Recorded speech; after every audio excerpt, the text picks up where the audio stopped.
अनंत श्री विभूषित इंद्रप्रस्थ एवं हरियाणा पीठाधीश्वर श्रीमद् जगतगुरु रामानुजाचार्य स्वामी श्री सुदर्शनाचार्य जी महाराज दिव्य धाम से श्री श्री लक्ष्मी नारायण भगवान श्रीमद् जगतगुरु रामानुजाचार्य स्वामी श्री सुदर्शनाचार्य जी महाराज श्री सिद्धदाता आश्रम फरीदाबाद त्रिभुवन लाल गोपाल श्री राधा राधा कृष्ण श्री माधव जो सरकार और ये हैं आपके श्रृंगार निधि सरकार मिथिला बिहारी की जय हो। कितने प्यारे लाल जी हैं, जय हो जय हो जय हो। दिल्ली से आए अश्वत्थ संत सेवा ट्रस्ट में अयोध्या धाम में, और वो भी अपनी श्रृंगार निधि सरकार के पास ससुराल में। जय हो श्री लाल जी की जय हो जय हो जय हो। श्री माधव भगवान की जय हो। माधव सरकार बड़े प्यारे हैं, मधुर हैं। जय हो जय हो। बहन जी जय श्री राम, राधे राधे। आपके लाला ने बड़ी कृपा की जो अयोध्या में आ गए और दर्शन दे रहे हैं, क्योंकि हम तो कहीं अयोध्या से बाहर जाते ही नहीं हैं। और आज हम आपसे प्रार्थना कर रहे हैं कि आप आज के समय की कॉलेज में पढ़ी लिखी और इतनी हाई फाई ग्रेजुएट, उसके बाद में आप कैसे भगवान की तरफ मुड़ गईं, और फिर कैसे गुरु जी मिले हैं आपको, उनकी गुरुदेव के आपका क्या नाम था, कहाँ के थे, वो गुरुदेव भगवान का क्या प्रभाव था, उनका क्या शिक्षा थी। कृपया अपने गुरुदेव के जीवन पर प्रकाश डालने का कष्ट करें, और फिर आपके ऊपर कैसी कृपा हुई, कैसे जीवन पलटा। और सुना है प्राची जी बहुत बड़ी भक्त थीं, उनके संबंध में भी आपको कुछ जानकारी है तो कृपा करके बताने का आप ज़रूर कष्ट करिए। सदगुरुदेव भगवान की जय। सबसे पहले अपने परम गुरुदेव के चरणों में कोटि कोटि दंडवत प्रणाम, और महाराज जी आपको भी बहुत बहुत प्रणाम, दंडवत प्रणाम। और जितने भी संत जन गुरुजन जो जीवन में आए हैं और जिन्होंने जीवन में अनेक अनेक लीलाएं की हैं और इतनी कथाएं, और भगवान का हमें पूरा जैसे प्रेम उड़ेल कर दे दिया हो, उन सभी के चरणों में कोटि कोटि दंडवत प्रणाम। महाराज जी जैसे कि आपने अभी बोला कि कैसे जीवन में गुरुदेव आए, कैसे कृपा हुई, तो महाराज जी देखिए कृपा के लायक तो ये था ही नहीं जीवन, लेकिन फिर भी अनंत कोटि करुणा वरुणालय भगवान को जब दया आती है जीव पर तो वो संत को जीवन में भेजते हैं। तो मेरा जीवन भी कुछ इस प्रकार से था कि कोई संत को नहीं मानना, और ठीक है भगवान है लेकिन संत को नहीं मानना। संत के लिए मेरे अंदर बिल्कुल भी कोई श्रद्धा भाव नहीं था, और वो मुझे बहुत ड्रामा लगते थे, और लगता था कि ये कुछ नहीं करते, केवल खाली बैठते हैं और दूसरों को डिस्टर्ब करते हैं। तो मेरा ये मानना था। परंतु जीवन में एक ऐसी घटना हुई, इतनी बड़ी घटना घटी कि स्वयं भगवान को आना पड़ा। और जब भगवान आए गुरुदेव के रूप में, महाराज जी ये जीवन बिल्कुल जैसे ख़त्म हो चुका था, उस समय ऐसी एक कृपा हुई हनुमान जी महाराज के द्वारा। अब हनुमान जी को हमने सबने सुना है, राम जी के भक्त हैं, हमने केवल सुना है, कथाओं में सुना है, हर जगह हमने देखा भी है। कुछ एपिसोड्स आते हैं जिसमें रामायण है, उसमें ये बताया गया भी हनुमान जी भक्त हैं। हमने सुना है, शास्त्रों में पढ़ा है, संतों के मुख से सुना है, सभी को पता है राम जी के भक्त हैं हनुमान जी। परंतु मेरे साथ ऐसी घटना घटी, मुझे बहुत ज़्यादा डर लगता था, इतना भय लगता था कि हर जगह बंदर बंदर, और मुझे इतना परेशान करते थे और मेरे ऊपर झपटने को तैयार होते थे। हर जगह बंदर, सपने में भी बंदर और वैसे भी बंदर, हर जगह बंदर आते थे और मैं उनको मारने को तैयार भी होती थी। लेकिन इतनी ज़्यादा परेशान हो गई, बहुत से नियम किए गए, लेकिन बंदरों ने मुझे परेशान करना बंद नहीं किया। फिर मैंने एक विचार आया मन में कि हनुमान जी राम जी के भक्त हैं ना, ये सब जानते हैं, बट मैं कैसे मानूं कि आप राम जी के भक्त हो। अगर आप राम जी के भक्त हो तो तो आपको राम जी की कसम, अगर बंदर अब मुझे कभी परेशान किया तो महाराज जी वो मतलब नहीं समझती, तो यही वाली, अब कुछ और तो चारा नहीं मिला तो यही मैंने बोल दिया। और उस दिन से और आज का दिन है, कभी मुझे बंदरों ने कभी भी परेशान नहीं किया, कभी मुझ पे झपटे नहीं, कभी भी ऐसा नहीं हुआ। और उन्हीं की कृपा से फिर गुरुदेव मिले, जिन गुरुदेव को हमने कभी मतलब देखा भी नहीं था, मैंने कभी नहीं देखा उनको, और उन्होंने मुझे स्वप्न में दर्शन दिए, वो भी हॉस्पिटल में। जीटीबी हॉस्पिटल है, गवर्नमेंट हॉस्पिटल, उसमें मेरी बहुत सीरियस कंडीशन थी, इमरजेंसी में मैं एडमिट थी। डॉक्टर्स को समझ में नहीं आ रहा था कि इसको क्या हुआ है, शायद कुछ समय की मेहमान है। उस समय मेरे भाई और मेरे पतिदेव, शरीर के जो पतिदेव हैं, उन दोनों ने मिलकर हमें एक आश्रम में लेकर गए। सिद्धार्थ आश्रम है, वो बड़कल मोड़ पर पड़ता है फरीदाबाद में। तो हमारे जो परम गुरुदेव हैं उनका नाम है श्री इंद्रप्रस्थ हरियाणा पीठाधीश्वर श्रीमद जगत गुरु रामानुजाचार्य स्वामी श्री सुदर्शनाचार्य जी महाराज। तो हमने उनको कभी देखा नहीं था, पर उनके आश्रम में हमें ले गए। और जब हम वहाँ से वापस आए तो बहुत लीला उल्टी हुई थी, बिल्कुल पूरी तरह से पलट गई थी। नहीं पता इमरजेंसी से वार्ड में कौन शिफ्ट हुआ, किसको शिफ्ट किया गया, लेकिन जब हम गए तो हॉस्पिटल में, जैसे ही मैं वार्ड में गई तो वहाँ मेरा एक बेड भी था। तो मुझसे बाकी लोगों ने पूछा, भाई तुम कहाँ चले गए? अब क्योंकि मुझे तो पता ही नहीं ना कि मैं वार्ड में कब आई, मैं तो इमरजेंसी से सीधा मंदिर चली गई थी। तो वहाँ पर उन्होंने बोला कि अभी तो तुम थी और तुम कहाँ चली गई थी, देखो अभी डॉक्टर आए हैं बड़े, वो तुम्हें ढूंढ रहे हैं, वो कह रहे हैं कि कहाँ गए हो आप। अब मैं चुप थी, क्योंकि भाई और हस्बैंड ने बोला था कि बोलना किसी को नहीं, चुप रहना। तो चुप थे, हम देख रहे थे। थोड़ी देर में डॉक्टर्स आए और डॉक्टर्स ने पूछा भाई क्या हुआ इनको। तो बाकी डॉक्टर्स ने बोला कि देखिए हमें तो समझ में आ नहीं रहा, कुछ दिन से ये इमरजेंसी में है और अभी तक कुछ इनकी हालत बहुत सीरियस कंडीशन है। देखा तो बोले ये कोई पेशेंट लग रही है, ये तो पेशेंट है ही नहीं, इनको क्यों एडमिट कर रहे, आप भी कैसे कैसे लोगों को एडमिट कर लेते हैं। उन्होंने ऐसे बोला, क्योंकि मैं बिल्कुल भी पेशेंट लगी नहीं रही थी। कहाँ मेरी जीवन और मृत्यु का समय था उस समय, और उनको अब लग रहा था कि भाई ये तो पेशेंट है ही नहीं। तो महाराज जी देखिए ये कितनी बड़ी लीला हुई कि कौन था जो मेरी जगह आया, कौन मेरी जगह एडमिट हुआ था, और कौन उस बेड पे लेटा होगा, किसका ट्रीटमेंट चल रहा था। क्योंकि मैं तो मंदिर में थी, मंदिर फरीदाबाद मंदिर।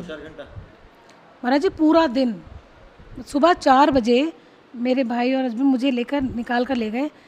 4 बजे, उससे कुछ समय पहले ऐसा घटना हुई कि जैसे मैं लेटी हुई थी तो मेरे सिरिंज वगैरह, कैनुला वगैरह सब लगा हुआ था, अनकॉन्शियस थी।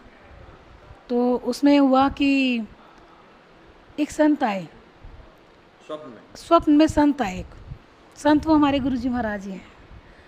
तो वो संत आए, क्योंकि मैं संतों को मानती नहीं थी, परंतु वो संत आए और जैसे आए ना जाने कौन उनके चरण स्पर्श करने के लिए जैसे मैं चली तो थोड़ा पीछे हुए। वो सीन मुझे आज भी याद है, ये कम से कम 19-20 साल हो चुके इस बात को, तो तब का ये सीन है।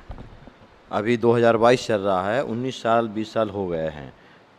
इतने वर्ष पहले की घटना है कि कैसे वार्ड में भर्ती है पेशेंट, ट्रीटमेंट चल रहा है, और असली पेशेंट चला गया सवेरे मंदिर, हैं भाई और पतिदेव लेके चले गए, और यहाँ ट्रीटमेंट चल रहा है और इमरजेंसी शिफ्ट भी हो गया पेशेंट, है ना, आप वहाँ मंदिर से आ रही हैं।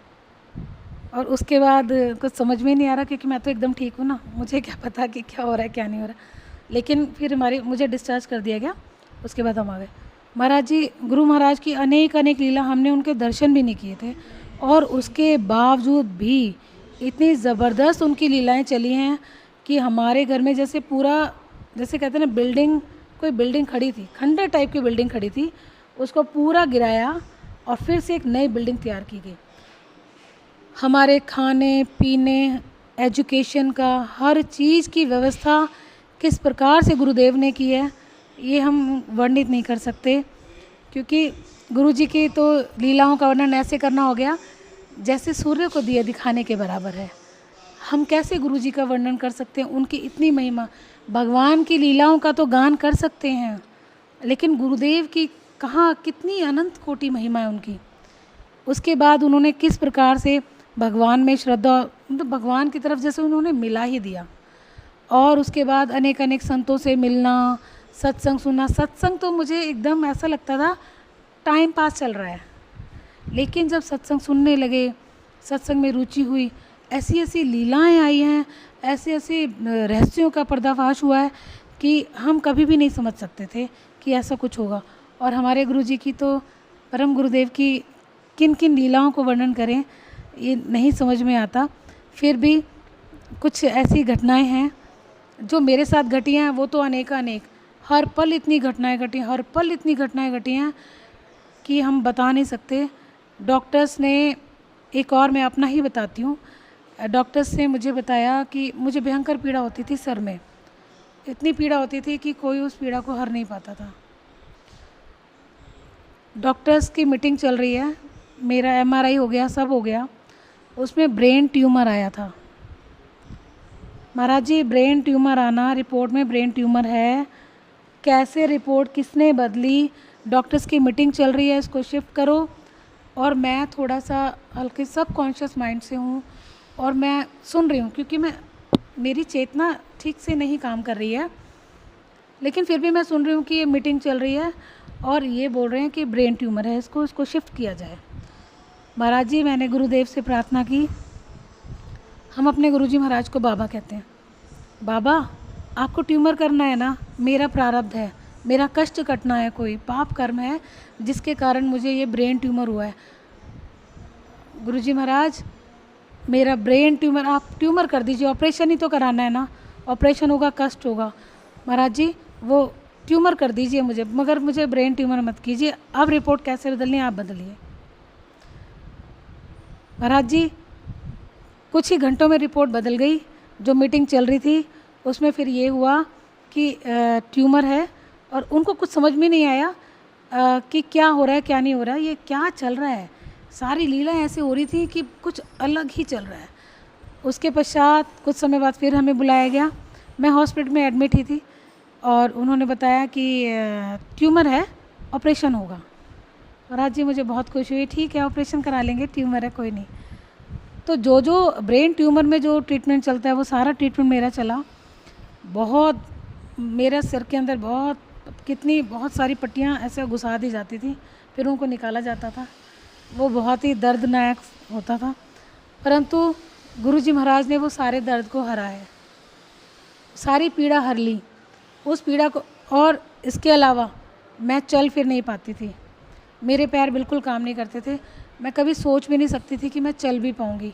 मेरे भाई या हस्बैंड ही उठा के मुझे कहीं वॉशरूम वगैरह ले जाना, ऐसा किया करते थे। तो महाराज जी, उसके पश्चात गुरुजी महाराज की ऐसी लीलाएं चली। मैं इन पैरों से मैंने बहुत बहुत धाम की यात्रा भी की है, और मैं बहुत भगवान के आगे खूब नृत्य भी करने लगी। मुझे सुबह से लेकर आप शाम तक नृत्य करा लीजिए, मुझे कभी दर्द नहीं होता था। और कहाँ, मैं बिल्कुल चलने फिरने योग्य थी ही नहीं। एक बार मेरी आवाज़ भी चली गई थी, बिल्कुल आवाज़ चली गई थी। मेरे भाई ने बहुत प्रयास किया कि इसकी आवाज़ आ जाए, बहुत डॉक्टर्स को दिखाया। और ऐसा होता है कि जब शरीर अस्वस्थ होता है तो डॉक्टर्स कई बार ट्रीटमेंट नहीं कर पाते, वो जवाब देते कि नहीं अब कुछ नहीं हो सकता। मेरे साथ भी ऐसे ही हुआ। फिर मेरे भाई ने दूसरा कुछ और देखा कि भाई कोई जैसे पंडित हो गए और मौलवी हो गए जो कि कुछ ऐसा कुछ करते हैं, शायद वो कोई ट्रीटमेंट करते होंगे। तो इस तरह से उन्होंने वहाँ भी कुछ भी नहीं छोड़ा, कहीं भी जाना नहीं छोड़ा, लेकिन उन सब जगह से मना हो गया था कि नहीं, ये लड़की नहीं बच पाएगी। परंतु देखिए, मैं बची हुई भी हूँ और मैं सारे काम भी करती हूँ। उसी ब्रेन से मैंने अपने आगे की पढ़ाई भी की और आगे मैंने सारे एग्ज़ाम्स भी दिए हैं। इसी ब्रेन से ही सारी चीज़ें कर रही हूँ, समझ रही हूँ। ये सब गुरु की कृपा के कारण ही है। गुरुदेव जितना चाह रहे हैं उतना सब चीज़ें समझ में आ रही है, जितना वो चाह रहे हैं उतना समझ में आ रहा है, और वो ना जाने और कहाँ कहाँ की यात्राएं और करवा रहे हैं। सब गुरुदेव की कृपा के ही कारण है। आपके गुरुदेव भगवान को क्या पसंद था, वो क्या शिक्षा देते थे, थोड़ा इस पर भी प्रकाश डालें। हमारे गुरुजी महाराज कहते थे कि सबसे पहले आप मनुष्य बनो, पहले मानवता लाइए, क्योंकि मानव में ही सारे गुणों का संचार होता है, उसी के अंदर गुण आते हैं। पहले आप मानव बनिए, सेवा कीजिए। सेवा, सिमरन और सत्संग, ये गुरुजी महाराज ने पूरा बताया। और अगर इससे भी ना चल पाए, नहीं कर पा रहे हो, भजन नहीं कर पा रहे हो, सेवा नहीं कर पा रहे हो, सिमरन भी नहीं हो रहा है, तो गुरुजी महाराज ने कह दिया शरणागत हो जाओ, सरेंडर कर दो, अपने भगवान के आगे सरेंडर कर दो। गुरुजी ने बताया, हमें नहीं पता था भगवान के बारे में, गुरुदेव ने बताया कि भगवान बहुत प्यार करते हैं जीव से, वो हर समय अश्रुपात करते रहते हैं इस जीव से मिलने के लिए। वो जितना प्रेम हमें करते हैं कोई नहीं करता, जितनी पालना वो हमें करते हैं, कितनी पालना कर रहे हैं, कितना हर चीज़ की केयर टेकिंग भगवान ही कर रहे हैं। हमें गुरुजी ने भगवान में इतना विश्वास दिला दिया कि अब हमें लगता है कि भगवान के सिवा हमारा कोई नहीं है, और हकीकत में कोई है ही नहीं। जिस सुख के पीछे हम भगवान को भुला के बैठे हैं, उस सुख के उसमें तो दुख छिपाया हुआ है। ये सब दृष्टि गुरुदेव ने ही दी। गुरुदेव ने धीरे धीरे कैसे कैसे खोला है। अपितु गुरुदेव का मुझे ऐसे डायरेक्टली सानिध्य नहीं मिल पाया, परंतु मैंने उनके दर्शन किए हैं, मतलब इस शरीर ने और इन आँखों ने मतलब देखा है उनको। तो गुरुजी महाराज की एक मैं घटना अपनी आँखों वाली बताती हूँ कि सभी लोग जैसे भाग रहे, ना जाने क्या होता था, मुझे नहीं समझ में आता था कि मतलब पहले मुझे कुछ भी नहीं पता था, ABCD भी नहीं पता थी कि भक्ति क्या है, गुरुदेव क्या है ये। पर मुझे लगता था इनको देख के ना इतना तेज रोना आता था, बहुत रोना आता था, ऐसे रोना आता था गुरुजी को देख के कि पता नहीं कौन है। और ये लगता था कि मुझे रोना क्यों आ रहा है, मुझे क्यों रोना आ रहा है, हे भगवान। ये मतलब मैं ऐसे रोकती थी, कंट्रोल करती थी कि किसी तरह, और मैं कहती थी अगर शक्ति है ना तो मेरा रोना ना बंद हो जाए, वरना क्या सोचेंगे, ये रोना अच्छा नहीं माना जाता। और इतना रोना होता था, मुझे कुछ दिखाई नहीं देता था कि मैं किसी की पत्नी हूँ, कि मैं किसी की बेटी हूँ। बस ऐसे दौड़ती थी, पागलों की तरह दौड़ जाती थी कि उनसे हमारा क्या संबंध था। तो एक बार ऐसे ही सारे लोग खड़े थे और कोई प्रोग्राम था, गुरुजी का स्वास्थ्य ठीक नहीं था। गुरुजी को जब याद करते थे तो गुरुजी आ जाते थे तुरंत, जैसे याद किया बाबा आ जाओ, तुरंत आ जाते थे गुरुजी। और उस वक्त क्या हुआ कि किसी एक प्रेमी ने मिठाई दी गुरुजी को, और गुरुजी इतनी दूर से कि गुरुजी पाइए, ऐसे उन्होंने किया। हम सब वही देख रहे थे, कुछ भक्त रो रहे थे, रोते भी थे लोग। अब हमें तो पता ही नहीं चलता था, हमें तो ऐसा लगता था सिर्फ हम हैं और गुरुजी हैं। हमने वो मिठाई का डब्बा देखा, और देखा तो गुरुजी ने ऐसे मिठाई को जैसे खाते हैं ऐसे ऐसे किया, और उसमें से मिठाई गायब हो गई। तो गुरुजी की लीला को देख के ये वाली बात किसी को नहीं बोली, पर ये हमने मतलब देखा कि कैसे गुरुजी ने कैसे उसको पाया, और इतनी अनंत लीलाएं गुरुजी की। एक बार ऐसे ही फिर मुझे लगा कि गुरुजी की महिमा को जानना चाहिए, तो मैं किसी से पूछने लग जाती थी कि बाबा की महिमा बताइए, लीला बताइए। तो जब भी कोई बताते थे तो रोने लग जाते थे लोग। एक बाबा बैठे थे, उन्होंने बोला कि बगीची में हमारे बाबा तो हमारे हैं, यहाँ आके बैठते थे और हमसे बोलते थे ये अपने हाथों से सबको दिया है, ऐसे खुद से ऐसे खिलाया, निवाला गुरुजी ने सबको खिलाया, खुद कार सेवा की है। जो सिद्धार्थ आश्रम बना हुआ है इस समय, वो कोई मैप नहीं बना, कोई डिज़ाइन नहीं बना, वो भक्तों ने और गुरुदेव की कृपा से ऐसे ही बनता चला गया। वहाँ जो भी कोई व्यक्ति जाता है, वो जिस भाव से जाता है उसका वही भाव पूरा होता है। अच्छा, अभी आपने जो बताया कि गुरुजी भजन और सेवा पर विशेष ध्यान देते थे, मानव बनो, मानवता आपके अंदर आना चाहिए सर्वप्रथम। आप यहाँ कहाँ आई हुई हैं? अश्वत्थ संत सेवा ट्रस्ट में अयोध्या में। वो हमारे गुरुजी द्वारा, वो उनकी दया का एक रूप है, जो संत सेवा का भाव था उनके हृदय में। उन्होंने ये कहा था कि संतों की वो सेवा हो जो बीमार स्थिति में। इसको देख कर आपको कैसा लगा?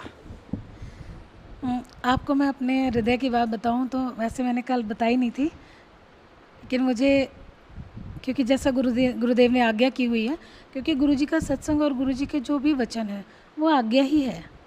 हम कितना पालन करते हैं ये हमारे ऊपर डिपेंड करता है। तो जैसे अब जब मैं यहाँ आई हूँ तो मैं इसलिए आई थी, मैं तो लालजू से मिलने के लिए आई थी, अपने ठाकुर जी को मिलवाने के लिए लाई थी। अब मैंने वो चीज़ नहीं पढ़ी थी कि अस्वस्थ सेवा ट्रस्ट है। यहाँ आने से पहले ही थोड़ा एक वीडियो देखा, तब देखा ओ महाराज जी एक लक्ष्य रहा है। जैसे गुरुजी महाराज ने भी बोला कि भाई आपको संतों की सेवा करनी चाहिए। सभी बोलते हैं संतों की सेवा करनी चाहिए, पर किस प्रकार करें, कहाँ करें, वो हमें प्लेटफॉर्म नहीं मिल पाता।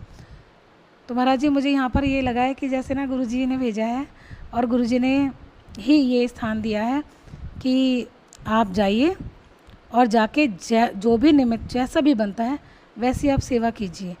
और महाराज जी आगे का तो मुझे नहीं पता, लेकिन अभी जो मैं सोच रही हूँ, अभी जो थोड़ी सी भी प्लानिंग चली है वो यही है कि जाकर सबको बताना है, इस ट्रस्ट के बारे में बताना है, क्योंकि बहुत लोग चाहते हैं कि हम संतों की सेवा करें, संतों का हमें सानिध्य मिले, परंतु वो हो नहीं पाता। अब चूँकि ये मिल गया है तो महाराज जी ऐसे हमने आपकी वीडियोस देखी हैं जिसमें कि बहुत हृदय विदारक हैं, वो वीडियो देखी भी नहीं जा सकती। उस पीड़ा को संत सहन कर रहे हैं। अगर हमारा थोड़ा सा भी योगदान अगर हो जाए इस शरीर के द्वारा, अगर थोड़ा सा भी कुछ कर पाएँ गुरुदेव की कृपा से, तो हम अपने आप को बहुत बड़भागी समझेंगे अगर हमारी सेवा को आप स्वीकार कर पाएंगे तो महाराज जी मुझे ये बहुत ज़्यादा लगा है कि आप बहुत ही अच्छा कार्य कर रहे हैं। सच में संतों की असली सेवा यही है, असली सेवा यही है जो ये आप कर रहे हैं। गुरुदेव का यही शब्द था कि बेटा संतों को आमतौर से भोजन, वस्त्र, भंडारा सब जगह होता है, कोई कमी नहीं रहती है। और सामान्य स्थिति में बीमारी में सरकारी अस्पताल हैं, अब व्यक्ति के पास पैसा भी होता है, हेल्प भी लोग कर देते हैं। पर सीरियस स्थिति में, बुढ़ापे में जब उठना बैठना मुश्किल हो गया, आप देख रहे हैं किस तरह से उनको कुटिया में से निकाला जा रहा है, पड़े हैं बेचारे महीनों। तो ऐसी स्थिति की बहुत करुण कहानी होती है। उस जगह पर अपने आप को रख के देखें, वो चीज़ महाराज जी हमारे गुरुदेव ने महसूस किया होगा, तभी उन्होंने आखिरी में हमको साहस दिया कि बेटा हिम्मत ना हारो, ये सेवा कठिन है, कोई करता नहीं है। हमने कई लोगों से संपर्क करने का साधना प्रयास किया कि संत महात्माओं का, भजनानंदी लोगों का इस प्रकार की संस्था और कहाँ कहाँ है। आज तक हम खोजते खोजते अभी तक हमको ऐसी संस्था 100% फ्री, और फिर जिसके ऊपर लाखों रुपया भी लगाना पड़ जाए, और अगर इलाज के दौरान एक्सपायर हो गए तो फिर अंतिम संस्कार भी करना है, पूरा अपने ऊपर भार ले लेना एक बूढ़े आदमी का। तो इस प्रकार का बहुत ऐसे हमारे गुरुदेव, जैसे आपके गुरुदेव ने कहा, तो ऐसे महापुरुषों के हार्दिक भावना ही जो है ऐसा काम के लिए प्रेरित कर सकती है, सामान्य व्यक्ति की बात नहीं। जी महाराज जी, अभी जैसे आप जो भी सेवा कर रहे हैं, जितना भी महाराज जी होगा, जिसके हिसाब से होगा, क्योंकि महाराज जी देखिए हम में सामर्थ्य नहीं है करने की, हम कर भी नहीं सकते, परंतु अगर गुरुदेव का यहाँ पे कुछ भी थोड़ा भी चला है तो आप यकीन मानिए ये साधारण बात नहीं है। गुरुजी महाराज साधारण नहीं है, वो अभी शरीर में नहीं है तो भी वो उतना ही कार्य कर रहे हैं, उतनी गति से कार्य हो रहा है।